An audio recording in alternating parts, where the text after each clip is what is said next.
How to become a topper in your field. अपना जो area है, अपनी जो फील्ड है, उसमें टॉपर कैसे बने। इस टॉपिक के पार्ट वन में हमने दो चीज़ों को टच किया था कि किसी के साथ अपना कंपैरिजन मत करना, और दूसरा अपना ऐसा एटीट्यूड बिल्ड करना उस मुआशरे में, उस जगह जहां आप टॉप करना चाहते हैं, किसी का ऐसा एटीट्यूड ना हो। उसके लिए मैंने आपको बोला था जो लोग कामयाब गुजरे हैं उनकी बायोग्राफीज पढ़ें, जो बिलियनियर्स हैं जिन्होंने वाकई में इस दुनिया में कुछ ना कुछ किया है, उनकी बायोग्राफीज पढ़ने के बाद जो सबसे बड़ी हमारे सामने बायोग्राफी और मिसाल है, जो नमूना है, वो हज़रत मोहम्मद सल्लल्लाहु अलैहि वसल्लम की ज़ात है। उनको मैंने आपको बोला था उनकी सीरत नबवी को पढ़ें, उनका कैसा एटीट्यूड था, उस एटीट्यूड को अपनाएं तो आप अपनी फील्ड में टॉपर बन सकते हैं। जो अगली चीज़ें हैं वो हमारे पास क्या है कि हम किस तरह से अपनी फील्ड के टॉपर बन जाएं। क्या ऐसे काम करें, क्या ऐसी आदत हमारे पास होनी चाहिए कि हम अपनी फील्ड में हद कमाल को पहुंचे, हद कमाल को ऐसा पहुंचे कि हम अपनी फील्ड के टॉपर बन जाएं। देखिए, एक छोटी सी बात अर्ज करना चाहता हूँ कि किसी को पीछे छोड़कर, किसी को हराकर जीतने वाला कभी टॉपर नहीं हो सकता है। वो बज़ाहिर लोगों की नज़रों में खुद को टॉपर तो समझेगा, वो खुद को तो एक कामयाब इंसान समझेगा कि मैंने सबको हराकर एक मकाम हासिल किया है और आज मैं कामयाब हूँ।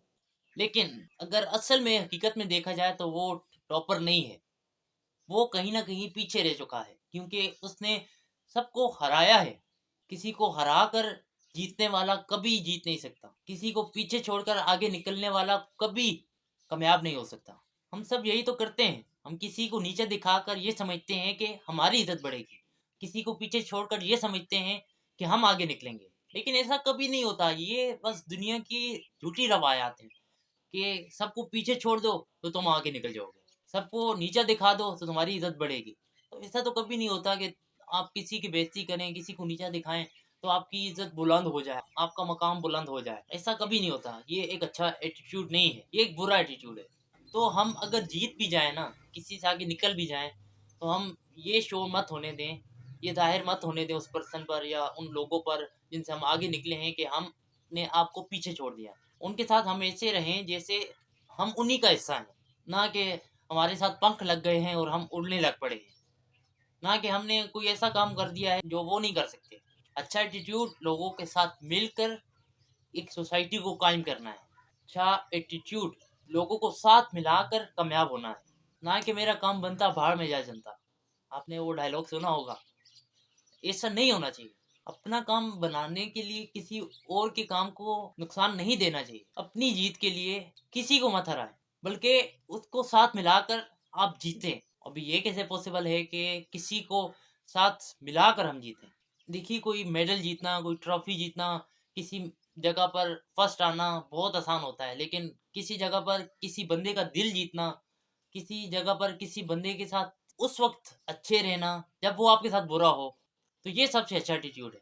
किसी के गलत करने पर भी दरगुजर करना, वो गलत कर रहा है तो आप ठीक हो जाएं, आप बोले नहीं कोई मसला नहीं, कोई फर्क नहीं पड़ता। ये असल कामयाबी की एक निशानी होती है, इस तरह का अपना एटीट्यूड बिल्ड कर लेना। और दूसरी बात कि नॉन स्टॉप लर्निंग, हमेशा हर एक चीज़ से सीखते रहना। जो चीज़ आपके पास हो रही है उससे सीखते रहना, उससे कुछ ना कुछ ऑब्जर्व करते रहना, हर एक चीज़ का मुशाहिदा करते रहना। यहाँ पे क्या हो रहा है, यहाँ पे क्या हो रहा है, और यहाँ पे क्या हो रहा है, और इस पर्सन के साथ क्या हो रहा है, इस पर्सन का रवैया ऐसा क्यों है, ये पर्सन मेरे साथ ऐसा क्यों कर रहा है, ये पर्सन उसके साथ ऐसा क्यों कर रहा है, इस पर्सन का मूड आज क्यों ऑफ है, इस पर्सन का मूड ऑफ है तो इसके चेहरे पर क्या तासुरात हैं। किसी के तासुरात से भी सीखना, किसी की बातों से सीखना, ये बंदा किस स्टैंड पॉइंट से ये बात कर रहा है, किसी के कामों से सीखना, हर एक चीज से ऑब्जर्व करना। और ऑब्जर्वेशन कैसे होती है, आंखें खोल कर, ना कि हम सोए रहे हैं। हम एक जगह जाते हैं, मोबाइल लेकर बैठ जाते हैं, एक बस में जा रहे हैं, मोबाइल पकड़ा हुआ है, एक महफिल में जाकर बैठे, वहां पे मोबाइल निकाल लिया, वहां पर जो कुछ हो रहा है किसी को कोई परवाह नहीं, मोबाइल में लगे हुए हैं, वहां पे जो कुछ हो रहा है कुछ नहीं सीख रहे। वहां पे जो जो बातें हुई उनसे अगर पूछो तो कोई पता नहीं उनको क्या हुआ। इससे हम दुनिया से जुदा होकर कुछ नहीं सीख रहे, कुछ ना सीखने की वजह से हम कामयाब नहीं हो रहे। कामयाबी के लिए नॉन स्टॉप लर्निंग जरूरी है, वो चाहे आप बुक से सीखें, चाहे वो किसी के रवैये से, किसी की बातों से सीखें, वो आप नेचर से सीखें। आपको नेचर बहुत कुछ सिखाती है। अच्छा, मुझे एक बात बताएं, कितना अरसा हो गया है कि आपने आसमान को गौर से देखा था। यकीनन बहुत अरसा गुजर चुका होगा, क्योंकि हम इतने लापरवाह हो गए हैं, हम इतना नेचर से दूर हो गए हैं। कभी आपने ध्यान से दरख्तों को देखा है, कभी आपने सूरज को गरूब होते देखा है, कभी आपने सूरज को तुलू होते देखा है। कहाँ देखें आप मोबाइल में जो हर वक्त पबजी जो खेल रहे होते हैं, मोबाइल में यूट्यूब जो इस्तेमाल कर रहे होते हैं, कितना अरसा हो गया है कि आपने बारिश के मौसम को एंजॉय किया है। बारिश के मौसम में आप आराम से बैठकर आपने फील किया हो बारिश के मौसम को। आप किसी बाग में गए हों और आपने फूलों को और दरख्तों को ध्यान से ऑब्जर्व किया हो। आपने परिंदों की चहचहाट को देखा हो आराम से बैठकर। आप अगर किसी साहिल पर गए हों तो आपने पानी की लहरों को ध्यान से ऑब्जर्व किया हो। कभी ऐसा नहीं होता। हम जहाँ भी जाते हैं मोबाइल साथ होता है या हम अपने ख्यालों में गुम रहते हैं।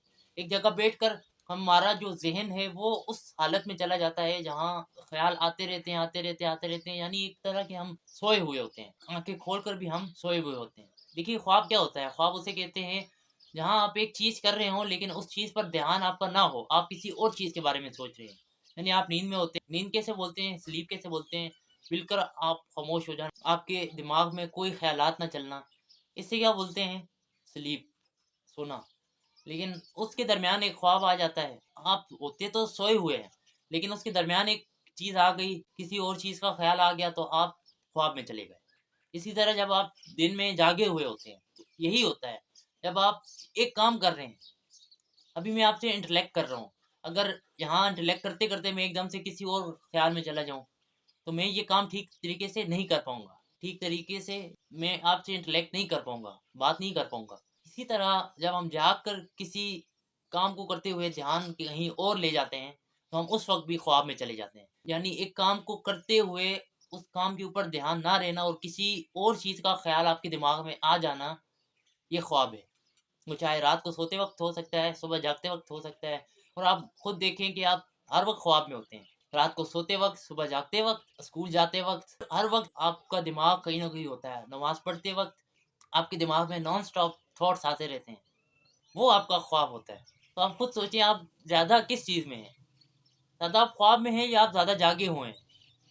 ख्वाबों से हम कुछ नहीं सीख सकते। ख्वाब तो सिर्फ एक ख्याल है जो आएगा जाएगा। जो असल चीज़ है जिससे हम सीख सकते हैं वो जागना है, और जाग कर हम बहुत कुछ सीखते हैं। अभी जब हम नेचर से कनेक्ट होते हैं, हम नेचर से कनेक्ट होने के बाद भी ख्वाब अपने अंदर ले आते हैं। यानी देख तो हम दरख्त को हो रहे होंगे लेकिन हमारा जो जहन है वो कराची में बैठा होगा, वो एक ड्रामे में, परिदार ड्रामे में बैठा होगा, वो खुदा और मोहब्बत ड्रामे में बैठा होगा। ये सारी चीज़ें हमें सीखने का मौका नहीं देती। ख्वाब में रहना, ध्यान नहीं देना, किसी चीज़ की ऑब्जर्वेशन ना करना, और नॉन स्टॉप लर्निंग के बगैर तो आप अपनी फील्ड में टॉपर बन ही नहीं सकते हो। किसी भी जगह आप चले जाओ, आप नहीं टॉपर बन सकते जब तक आप उस चीज़ को पूरी तरह सीखते नहीं हो। आप स्कूल में हो तो आप स्कूल को जब तक सीखते नहीं हो तो आप वहाँ पर टॉप नहीं कर सकते। आप अपने दफ्तर में हो, जब तक आप वहाँ के रूल्स और रेगुलेशंस को समझते नहीं हो तो आप वहाँ पर प्रमोशन नहीं हासिल कर सकते। आप अपने किसी बिजनेस में हो तो वहाँ पर आपको तरक्की नहीं मिल सकती जब तक आप अपने बिजनेस को समझते नहीं, या आपका बिजनेस आपको नुकसान देगा उल्टा। अगर इस पूरी चीज़ को हम समझना चाहें तो वो ये है कि हमेशा सीखते रहिए, नॉन स्टॉप लर्निंग। ये चीज़ आपको अपनी फील्ड का टॉपर बना देगी और आप जल्द अपनी फील्ड में कामयाब हो जाएंगे।